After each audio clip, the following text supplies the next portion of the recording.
This week on Tomboy T-Rod, Asia's biggest and only all-female comedy chat podcast. Are we there yet?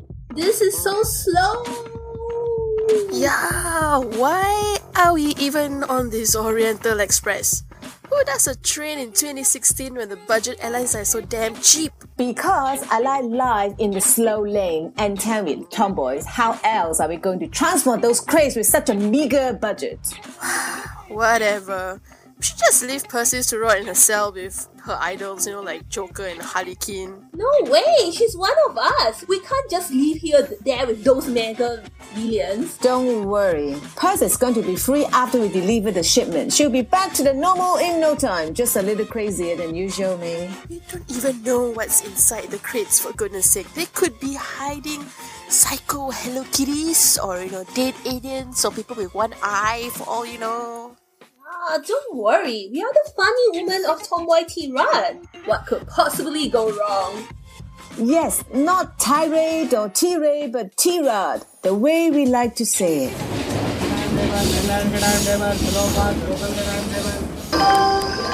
This train will stop here temporarily for 5 minutes. Please do not get off the train. Oh God, no way! Come on, just 5 minutes. Wait, why does that train announcer sound like Persis? Who knows? Wait, where is Cindy? Wasn't she just here a few minutes ago? What happened? I don't see her around. Where on earth could she be? Oh, holy cow!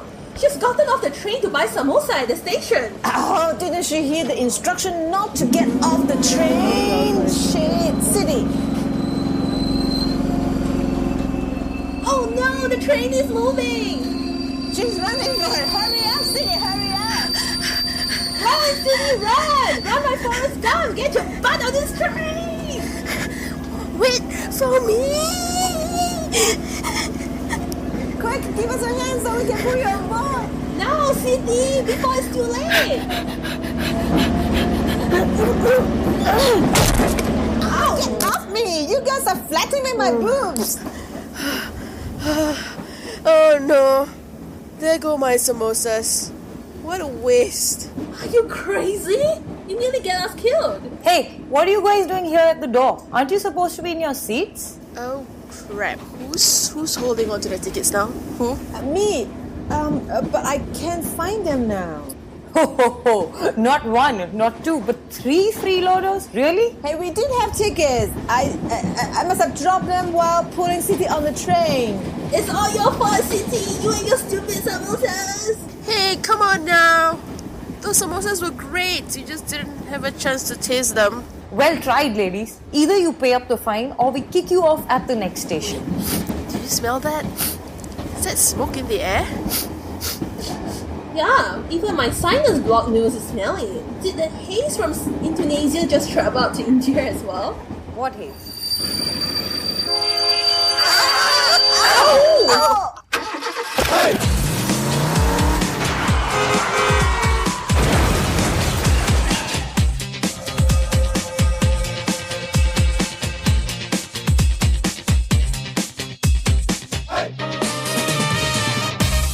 It's epic and more galactic than a supermassive black hole. Introducing Asia's biggest and only all-female English comedy chat podcast. Welcome to Tomboy T-Rod.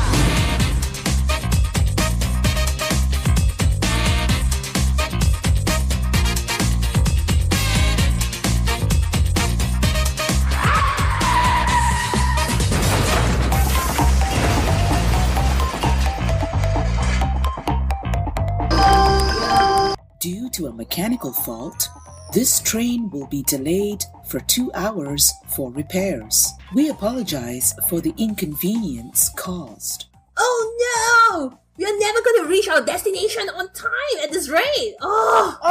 I'll never make it back for my stand-up show back in Delhi. Wait, you do stand up as well? Oh my god, that's right. She's Niti Pelter. She's one of India's favorite female comedians, voted as the best stand-up comic at the Ozfest in India. She was also India's first stand-up to perform at the Melbourne International Comedy Festival in 2013. Well, she started out from advertising, but Niti has moved to writing episodes for Gali Gali Sim Sim when the popular children's TV show Sesame Street reached India. She also did the show for about 4 years until she attended a Colin Mockery and Brad Sherwood show. And the rest, as they say, is history. Okay, so Niti, I'm intrigued here. Can you tell us a little bit more about what happened when you attended the Colin Mockery and Brad Sherwood show? Because I know there's a lot of different versions of it. But let's hear it from the horse's mouth. Sorry, that was my horse act. So, actually, I've grown up on Whose Line Is It Anyway, and I'd gone to see their show because they were like in India for the very first time, and I was so excited. And you know how they keep taking volunteers from the audience for the various improv rounds? Yeah. So there was one where, Brad was explaining Spanish bullfighting to Colin. And so basically I'd just been jumping up and down volunteering for every round, and they couldn't ignore me anymore. And they kind of called me up for this one. And I was doing sound effects for Brad. And another guy from the audience was doing sound effects for Colin. And I remember holding, and so he let me open my car door. And I was like, eh? And so they were like, oh, but first I must oil my car door. So he was basically getting laughs out of all the sound effects I was making on stage. And at one point, I think I decided, let me just, for the heck of it, kind of make any sound effects that occur to me. And so I just started randomly in the middle of the story yelping like a dog, like... So Colin was like, oh, the poor puppies left behind in the Spanish bullfight. And they're all looking at each other like, what does a pup have to do with the Spanish bullfight? So we actually had a lot of fun on stage. And when I was getting off, Colin was like, I must say that across the world, wherever I've traveled, we don't really take women as volunteers for this round because women only hold the mic and giggle shyly. But seriously, you should try comedy. And I got lucky because that night there were some people there who were actually hosting open mics in Delhi. It was so new then. And they approached me after the show and said, hey, why don't you come and try our open mic? And I think 1 week later I was, at my first open mic. Ah, nice. Yeah. Wow, that was a fast process. Like, whoa. Time to volunteer at one of a comedy show now. Joanna, I'll volunteer for your comedy show. Look out for me. If you hear like random noises in your background during your performance, It's coming from me.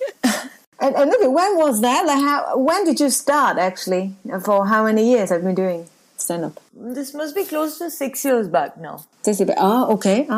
Nice. And you started with stand-up? Like, did you go back to improv? Because that was how you started in the beginning. No, actually, I started with stand-up. The open mic, I kind of took 5 minutes. I just wrote something down and tried it.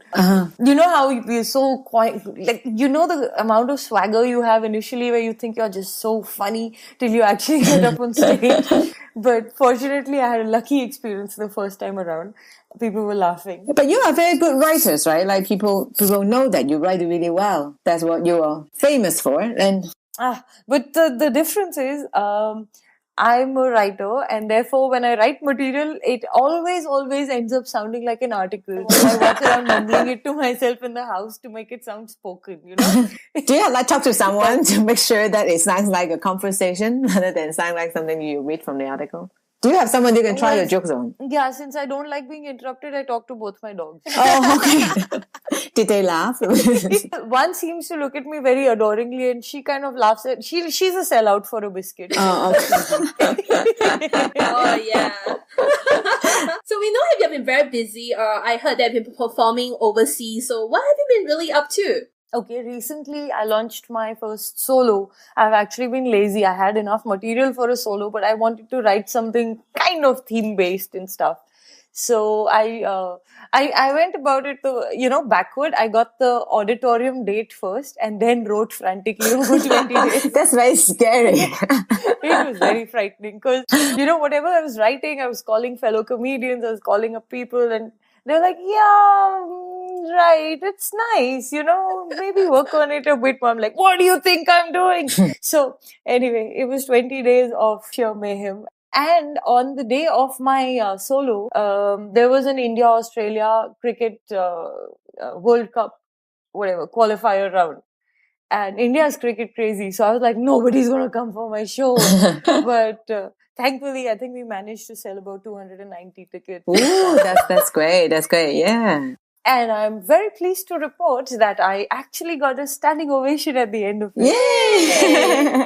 Yeah. Excellent. The best is, like, I think if the cameraman was focused on me, he would have got the disbelief on my face. Also had a film and everything, so you're gonna maybe put some clips up later. Okay, excellent. Yeah, I will be putting some clips out because see, this is the first time I've actually gone on stage with at least 30 or at least 25 minutes of completely untested material. Oh, okay. So you wrote new material for your show. Yeah. Wow. So there was, what I was doing was interspersing it with some of the older stuff I'd done. You're mad. Yeah. It was a complete experiment. Just one too many beers, I think. So. Oh, that's a good trick. Have lots of beer first before you go up. So is that your next plan, upcoming plan right now, just to drink a lot of beer, just to chill after a hectic 20 days of performing? Well, I did chill for the longest time after that, and as in the last, I think I haven't touched a pen for the last week and a half, but except if I wanted to buy a new one, that I would have touched. But to be signed, I have been signed up for this new thing, which again is completely out of my comfort zone. You know those awards they have abroad, Razzies? Yeah. Mm-hmm. So we are doing the Indian version of it. They're called the Ghanta Awards. That's so fun. and they've put together a team of 4 completely different comedians from 4 different cities, and we're all writing our bits in right now. And we're going to travel the show all over India, and we might be bringing it to Singapore, guys. So Oh yeah. That would be fun. Yeah, keep us updated. it's all based on Bollywood awards and stuff. And since I've never done any Bollywood comedy, and I actually have to be mean about people I actually like, so that's going to be interesting.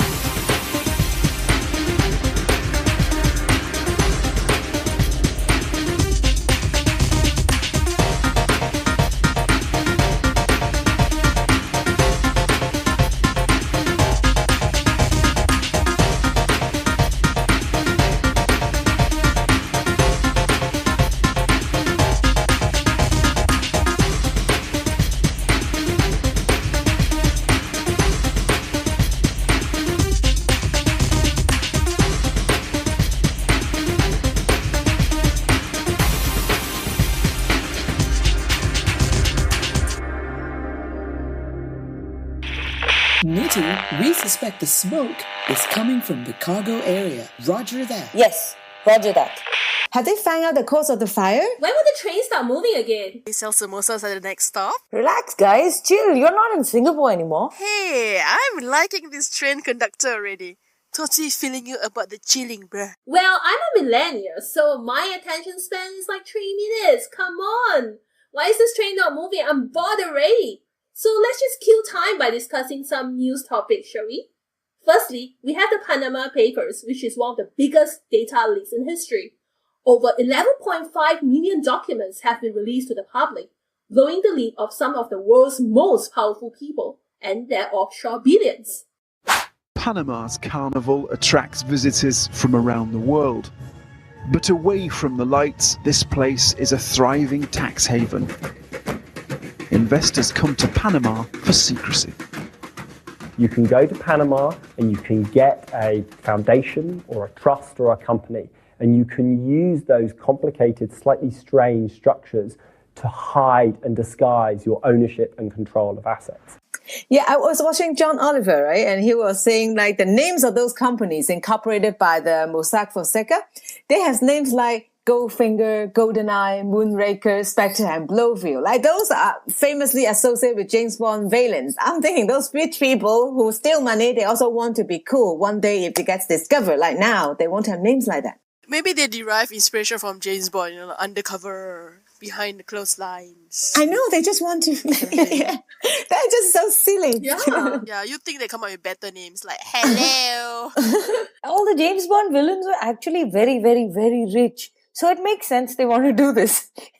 They're drawing the inspiration from James Bond villains. Like. Yeah, I don't think, I'm sure they would have come up with alternative names, but just nothing would have sounded as rich and, powerful as just borrowed names. So there were like so many people involved in this fallout as well. Like I heard that the Icelandic prime minister was forced to step down. Yes, people were throwing bananas and eggs outside his place. It's scary.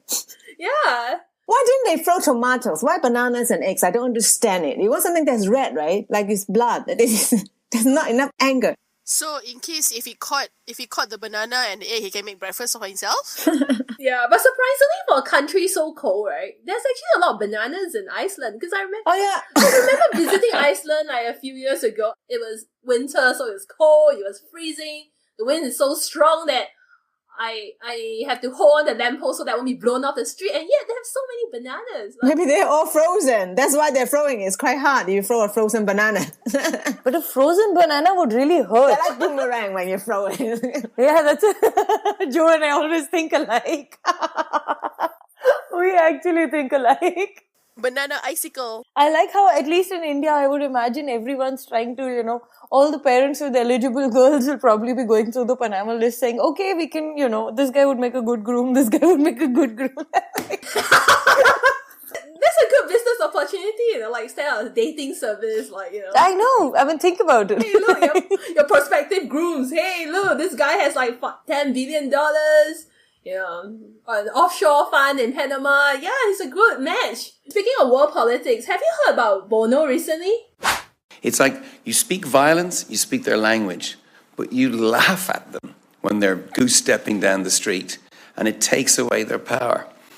So I'm suggesting that the Senate send in Amy Schumer and Chris Rock and Sacha Baron Cohen. Thank you. Bono said something about coming up with a new suggestion on how to fight the Islamic State. He says he wants to send, he proposed deploying Amy Schumer and Chris Rock to fight the terrorism in front of a Senate subcommittee. So in other words, send comedians to fight the war. Yeah, comedians for world peace, yay! But I think isn't Amy a bit raunchy for ISIS? I don't know. Good, she would distract them from all the blowing up, right? I don't think Amy Schumer can walk very fast. I couldn't believe that he was serious, Bono. Like, how would that work? I didn't know. So, Niti and Joanna, would you guys sign up to fight the war with your comedy? No, I only die on stage. I don't die for real, not for comedy. Right? But I have a theory, okay? It's a far-fetched one, but it's a theory nonetheless. That if you actually... See, nowadays passports will not... they don't issue passports if you're smiling in your photo, right? You're supposed to look very stern. So if a comedian makes these guys laugh, there's no way they can have a passport, so they can't travel and blow up other countries. Oh, that's a good one. That's my deep theory, my deep conspiracy theory. You should work in the customs and go like, no... Don't smile, and then you make them laugh, and you click, okay, sorry, denied passport. Yeah, passport denied, chop. I'm surprised that he's allowed to say that. And how did Bono end up the US politics? Anyway, he's not even from the States. They should send Unity. You tell them. I like how he didn't say music can destroy terrorism. He's like given up on his own community. Yeah, he gave out his own music. Forget music. Let's put the comedians up front. Maybe he will follow you guys. It's funny, you know how Chris Rock has that style, right? At the end of his show, he always drops the mic and walks away. It'd be fun if he kind of drops the mic in the ISIS. They're all jumping on it thinking it's a grenade or something.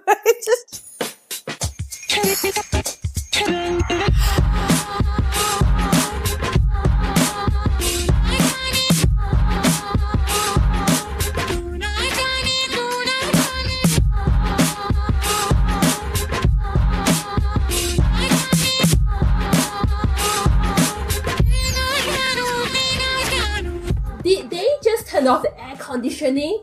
I'm sweating so much that even my sweat is sweating. Wow, you Singaporeans are so much fun to be with. Sorry. Complaining is like second nature to us. We just love doing it. Okay, enough of that. Like, our friend here has recently launched a new and funny parody video called Wanted Female Comedian. You can watch it on her YouTube channel. hey guys, it's gonna be Women's Day. Yay, advantage me. I'm gonna get lots and lots of work. It's so funny, people are always asking me, what are the challenges you face as a female comedian? And I'm like, well, mosquitoes, traffic. Come on, it's 2016. Things are not so bad. Hello? Yeah, this is Niti Palta. Yeah, Women's Day. You want a female comedian? Yeah. Yeah, I'm free on 8th. You want me to wear what? Thank you. Niti, why did you make the video? Honestly, I made it because there was this client who wanted a Women's Day video made, and then he kept telling me all the things that I couldn't do in it, and then he didn't pay me. Oh, That's worst. That's the worst. yeah. And the best is they don't have any women employees. Oh. I'm like, what am I doing here?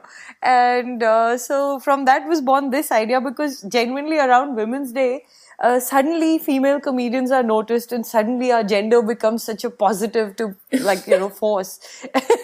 And it's so much fun because everyone calls you, and then it's almost like that, they hit you with it like, it's the most new, never heard before idea. So Women's Day is coming up, so we decided to motivate our female employees by tada! Hiring a female comedian. Like, oh, congratulations.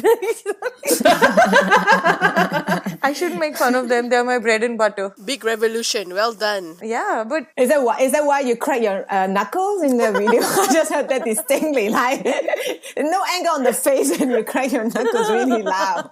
You did that, right? I was like, wow. Now I'm scared. yeah, that's my writing. You're writing knuckles. That's me pretending to write a joke. But yeah, and everything that I've said in the video is true. I have actually faced calls like that. All of those are true. Wow. Yeah, so they asked you to wear something special for the show. I've had people saying, so, what will you be wearing? I'm like, how does that matter? I'll be dressed. Basically, it's an indirect way of asking if I'd wear something skimpy or, look like an entertainer of another sort. I don't know. I think you called the wrong number. No, it's actually really interesting. And I remember one, so I do a lot of corporate shows, and obviously corporate shows means clean comedy, which is all fine.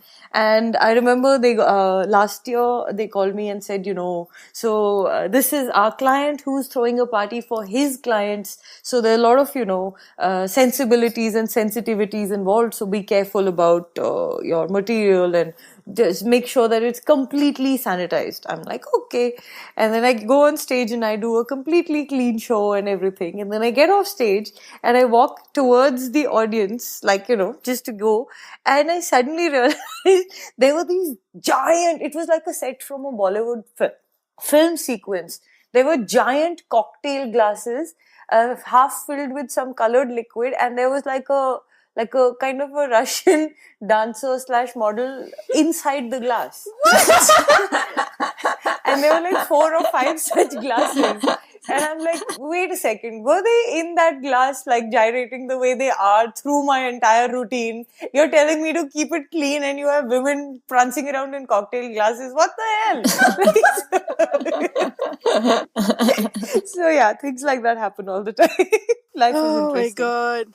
So I mean, aside from the obvious challenges of mistaken identity, thinking that you would do something and wear something and all that kind of stuff, do you ever get tired of being asked about the challenges you face as an Indian female comedian?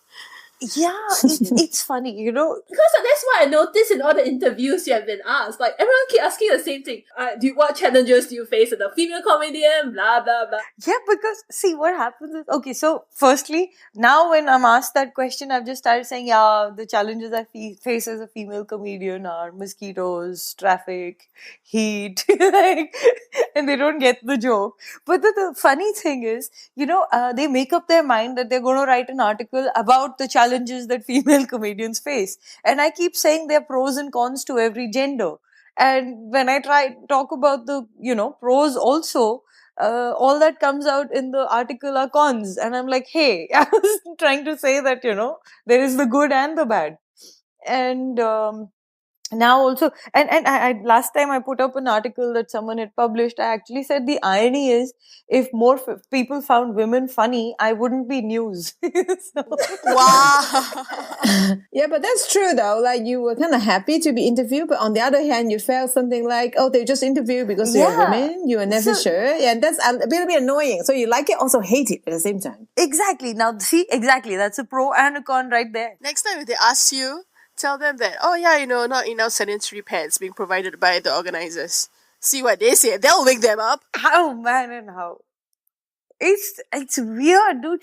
I've actually had chats with these people. I've had, the point is, okay, as a female comedian, yes, sometimes I do get some gigs because I'm a female comedian. Say it's like a Miss India pageant or whatever, and it would be a better fit to get a woman.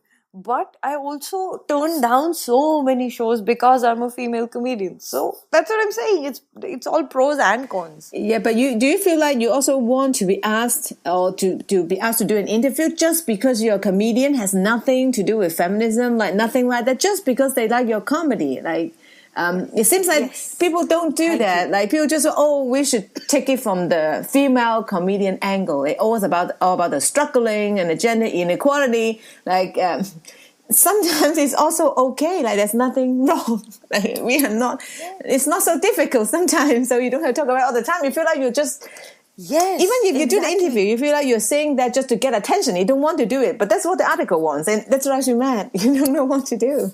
That's true. It is true. Though thankfully I have had interviews where they've just approached me because I was a comedian, and I actually asked them 3 times. Seriously? Like really? Like wow? Like my tail was wagging so hard I couldn't sit. Yeah, because I felt that the interviewers need to be more creative. They need to move beyond the fact that we are the female, we have challenges. Yes, we do, but we are also comedians, and there are challenges that are also faced by male and female, and like you said, there are pros and cons. Because sometimes when I read female comedian articles, they all ask the same thing, and they don't ask the guys the same thing as well. Why? Yeah, absolutely. Is it tough to be a male comedian? Do you feel what kind of challenges?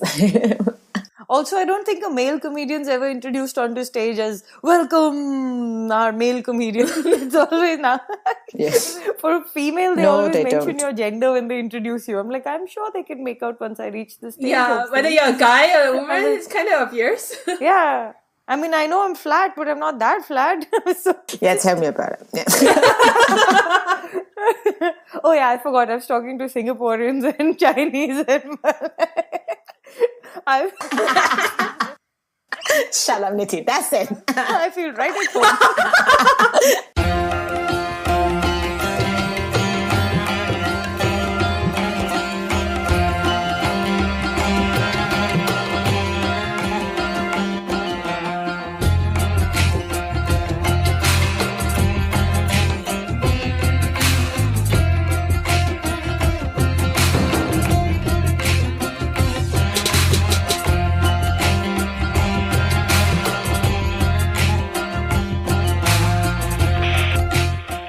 I'm going over right now to check out the cargo area. Over and out. Isn't that where we stock our crates? I am telling you, those crates are trouble. And I'm sure they have to do with this mess we are in. We have to stop Nitty from going over. We need a distraction. Hey, Niti! Yeah, I mean, we're just getting warmed up. Let's have some more fun. We have a rapid fire, where we fire you questions. It's fun, Yeah, I can give it a shot. First question. Would you, Niti, fight 1 horse-sized mosquito or 100 mosquito-sized horses? Definitely the 1 horse-sized mosquito. Why? Because his shit will be easier to clean up over 100 of them. Point! Nitty! Yeah, I think it's probably easy to throw a frozen banana popsicle at a 1 horse-sized mosquito. Okay, second question. If there's a Bollywood movie being produced about your life, who will play you and why? I would say Saif Ali Khan would play me because I think I look like him a little bit. He'd actually look like him. have to do some cross-dressing. Okay, third question. Have you ever found the image of a religious figure on a piece of toast? I actually haven't found the image of a religious figure on a toast, but I must have, because eating into a buttered one is divine experience. Oh, yeah. Next question. Can you fit your whole fist inside your mouth? Many men have asked me that, and no. Imagine that as the first question when they call you up. Hey, Niti, I'd like to call you out for a date. But before that, can you do this? So I didn't get some of the gigs. I would imagine. And my response would be, I'm sure I can fit my fist through your mouth. Next question. How many hours after getting paid does it take for you to spend your entire stand-up gig check? That would be the bill I pay at the bar that night. We need discontented women. That's why you're there. I think that's why they hire the comedians, just so that we spend in the goddamn bar.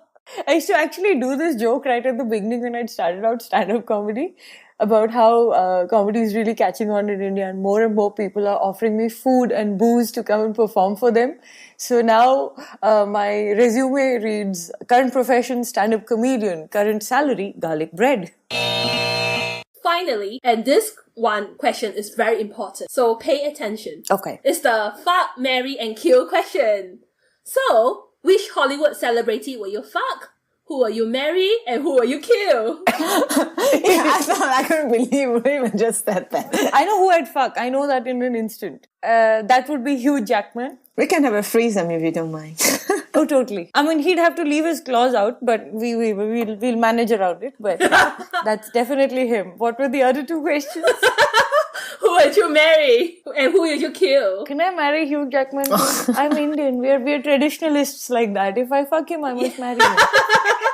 Who would I kill? Oh, no. His wife? That's okay. I'll allow her to be around.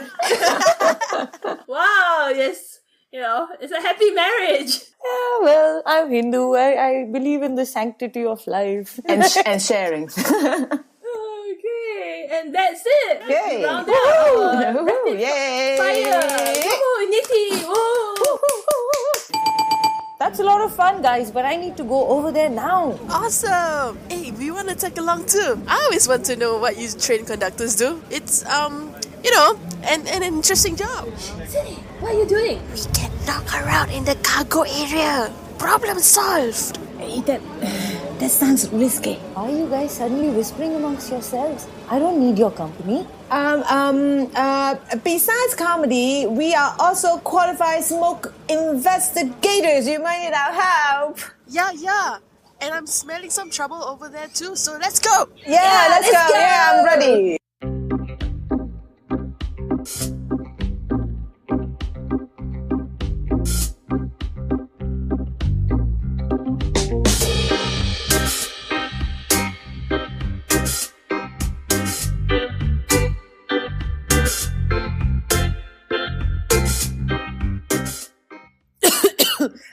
Looks like the smoke is coming from all those crates. Ouch! Phew, that was close. Wow, it's getting really bad in here. Let's finally find out what's inside those crates. Alright! Oh, wow. There are tons of gas in this crate. What kind of gas it is? There's just one way to find out. No, Raven, no! Oh!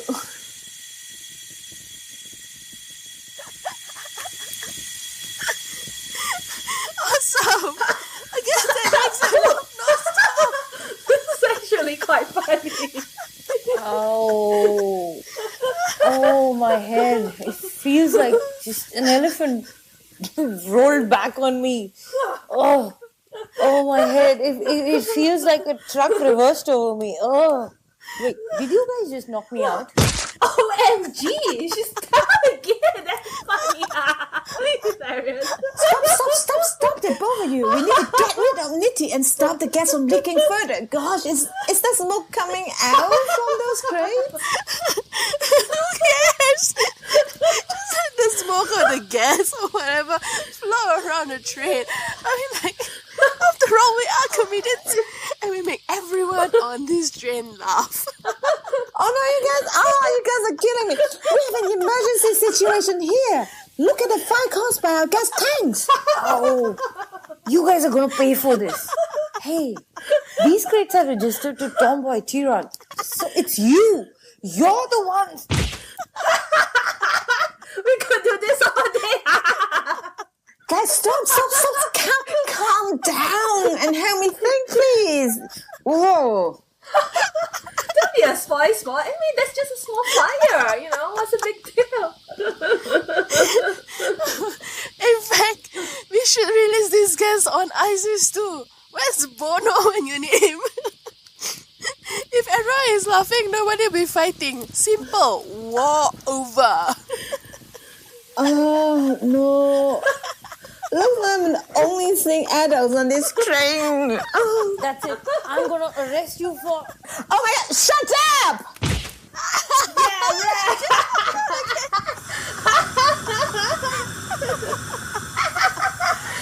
Oh my gosh. You guys notice that the smell seems to be getting worse as well? Who's having the biggest diarrhea fight right now? The joke about the giant with diarrhea. It's all over town.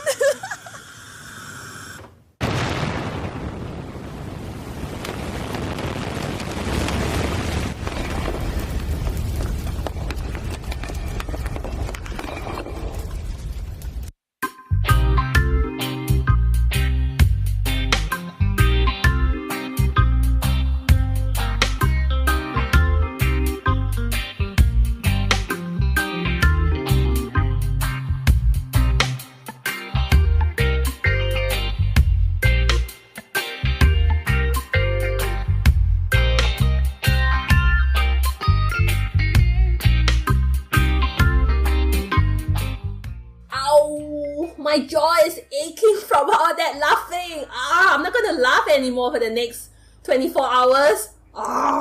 Yeah, but we are stuck in this remote village in the middle of nowhere. On the bright side, we'll have awesome stomach packs.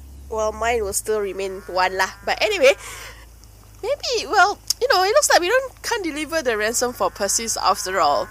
Maybe she will break out of the Arkham Asylum with the help of her new friends. And join us for the next episode. Who knows? Well, at least we have the cows for company. Well, folks, that's the end of another ridiculous episode of Tomboy T-Rod. Thanks for listening. If you enjoyed this episode of Tomboy T-Rod, don't forget to subscribe to the show on iTunes and Stitcher. The show is also available for free streaming on our website, where you'll find absolutely the most brilliant stuff on being a funny geek tomboy in space-time today. Check it out at www.tomboy-tarts.com. It's all about a tomboy, y'all! That's right! If you just want to connect with us outside of the show, we are also on Twitter, Facebook, Instagram, YouTube, and Tumblr. Just type Tomboy Tarts! And if you have any inquiries about advertising, collaborating, or appearing on this podcast or our blog, drop us an email at hello@tomboy-tarts.com. That's hello@tomboy-tarts.com. We are Everywhere.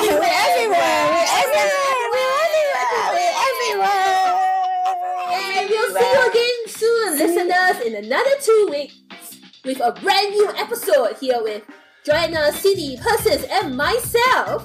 Until then, ciao! And adios, amigos! Bye-bye! Everywhere! Everywhere.